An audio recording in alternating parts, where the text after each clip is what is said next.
আমি আমার প্রত্যেকটি পরিকল্পনা বাস্তবায়ন করতে চাই।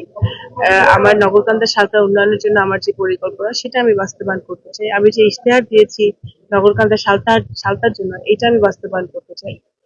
সর্বোপরি আমি চাই যে আমাদের নগরকান্দা সালতা আপামর জনতা তারা সঠিক পথে থাকবে, দুর্নীতিমুক্ত থাকবে এবং জনগণের পাশে থাকবে। সেটা করার জন্য যা যা আমার পক্ষে করণীয় সেটা আমি করব। আমাদের আমি বিশ্বাস করি মনে প্রাণে যে শিক্ষাই জাতির মেরুদণ্ড এবং প্রতি ঘরে ঘরে শিক্ষার আলো পৌঁছে দেওয়া আমি দায়িত্ব মনে করি।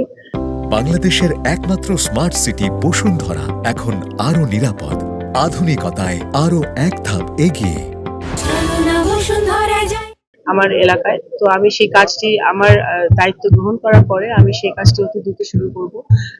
আমি যেটা প্রতিশ্রুতি দিয়েছি এখানে আরো বেশি বিদ্যালয়, বিশ্ববিদ্যালয়, স্বাস্থ্যসেবা, হসপিটাল এই সবগুলো কাজে আমি হাত দিতে চাই খুবই শিগগিরই। সবচেয়ে আগে মনে হয় আমার সবচেয়ে ইমার্জেন্সি যেই কাজ সেটা হচ্ছে এখানে অবকাঠামো নগরকান্দা সালতায়।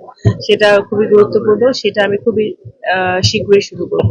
এবং আমার সকল ধর্মের মানুষ এখানে যারা আছে সবারই কিছু চাওয়া পাওয়া আছে। আমাদের যারা হিন্দু সম্প্রদায়ের ভাই বোনরা আছে তাদের কিছু সমস্যা আছে, সেই সমস্যাগুলো আমি সমাধান করতে চাই।